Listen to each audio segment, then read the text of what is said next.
ஆண்டவரும் இரட்சகருமாகிய இயேசு கிறிஸ்துவின் தூய நாமம் மகிமைப்படுவதாக. மார்க் எழுதின சுவிசேஷம் 7ஆம் அதிகாரத்தில் 31ஆம் வசனம் முதல் 37ஆம் வசனம் வரையிலான வேத பகுதியை நாம் இப்பொழுது தியானிக்க இருக்கிறோம்.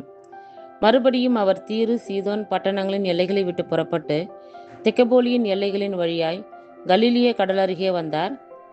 அங்கே கொன்னைவாயுடைய ஒரு செவிடனை அவரிடத்தில் கொண்டு வந்து அவர் தமது கையை அவன் மேல் வைக்கும்படி வேண்டிக் கொண்டார்கள்.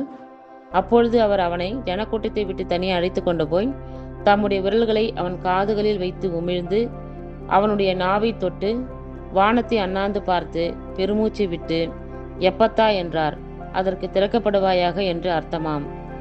உடனே அவனுடைய செவிகள் திறக்கப்பட்டு அவனுடைய நாவின் கட்டும் அவிழ்ந்து அவன் செவ்வையாய் பேசினான். அதை ஒருவருக்கும் சொல்ல வேண்டாம் என்று அவர்களுக்கு கட்டளையிட்டார். ஆகிலும் எவ்வளவு அதிகமாய் அவர்களுக்கு கட்டளையிட்டாரோ அவ்வளவு அதிகமாய் அவர்கள் அதை பிரசித்தம் பண்ணி எல்லாவற்றையும் நன்றாய் செய்தார். செவிடர் கேட்கவும் ஊமையர் பேசவும் பண்ணுகிறார் என்று சொல்லி மென்மேலும் ஆச்சரியப்பட்டார்கள். இந்த வேத பகுதியில் நம் ஆண்டவராகிய இயேசு கிறிஸ்து தீரு சீதோன் தெக்கப்போலி போன்ற பட்டணங்களில் உபதேசம் பண்ணிட்டு கலிலிய கடலோரமாக நடந்து வந்துட்டு இருக்கிறாரு. அப்போ ஒரு செவிடு மற்றும் திக்கி பேசுகிறவர் ஒருத்தர் அவரிடத்துல கூட்டிகிட்டு வராங்க. கூட்டிகிட்டு வந்து ஆண்டவரே உங்கள் கையை அவன் மேலே வைங்க, அவன் சுகமடைவான் அப்படின்னு சொல்லி அவர்கிட்ட வேண்டிக்கிறாங்க. அப்போது இயேசு என்ன பண்ணுறாருன்னா அவனை தனியாக கூட்டிகிட்டு போய் தன்னுடைய விரல்களால் அவனுடைய காதுகளை தொட்டு உமிழ்ந்து அவன் நாவையும் தொட்டு வானத்தை அண்ணாந்து பார்த்து பரமபிதாவை நோக்கி ஜெபம் பண்ணி எப்பத்தா அப்படின்னு சொல்றாரு. எப்பத்தா அப்படின்னா திறக்கப்படுவாயாக அப்படின்னு அர்த்தமா. அப்படி அவர் தன்னுடைய விரல்களால் அவனுடைய நாவையும் அவனுடைய காதுகளையும் தொட்ட உடனே அவனுடைய காதுகள் நல்லா கேட்க ஆரம்பிச்சிடுது. அவனுடைய நாவும் நன்றாக திறக்கப்பட்டு அவன் நன்றாக பேச ஆரம்பிச்சிட்டான்.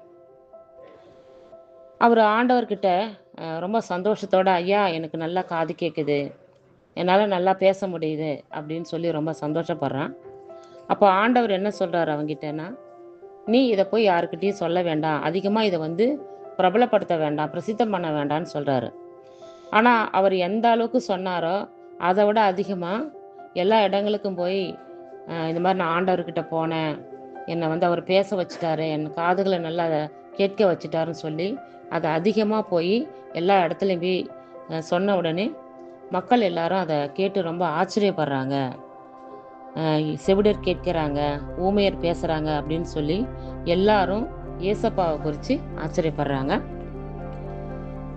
மார்க் எழுதின சுவிசேஷத்தில் நம்ம 4 பகுதிகளாக பார்த்தோம். முதல் பகுதிகளில் எதை பார்த்தோம் அப்படின்னு சொன்னாக்கா, மனிதர் கர்த்தர் நமக்கு கொடுத்த கற்பனைகளை கையை விட்டுட்டு மனிதர்கள் கடைபிடிக்கக்கூடிய வெறும் பாரம்பரியத்தை மட்டும் நம்ம கடைபிடித்து கொண்டு வருகிறோம். உண்மையிலேயே கர்த்தர் நமக்கு கொடுத்த கட்டளைகளை மதித்து நம்ம நடக்கிறதில்ல, அதை மீறுறோம். பாரம்பரியம் என்ற பேரில் அதை மட்டும் தான் நம்ம கடைபிடித்து கொண்டு வருகிறோம் அப்படிங்கிறத முதல் பகுதியில் நம்ம பார்த்தோம். 2வது பகுதியில் ஒரு மனிதனுடைய உள்ளத்திலிருந்து வரக்கூடிய அந்த சிந்தனைகள் பொல்லாதவைகளாக இருக்கிறது.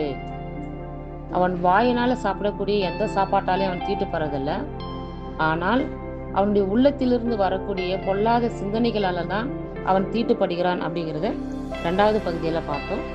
3வது பகுதியில் ஒரு கானானிய பெண்ணுடைய விசுவாசம், ஆண்டவரிடத்தில் அவள் வைத்திருந்த விசுவாசத்தை குறித்து நம்ம பார்த்தோம். அடுத்ததாக பார்த்த ஒரு விஷயம் என்னவென்றால், ஒரு கொன்னைவாயுடைய, அதாவது திக்கி பேசுகிறவர், அதே சமயத்தில் அவருக்கு காதும் கேட்காது, அவரை குணப்படுத்துகிறார். இந்த விஷயங்களெல்லாம் நம்ம மார்க் எழுதின 7ஆம் அதிகாரத்தில் நம்ம பார்த்தோம். கர்த்தர் தாமே நம்ம எல்லோரையும் ஆசீர்வதிப்பாராக. ஆமேன்.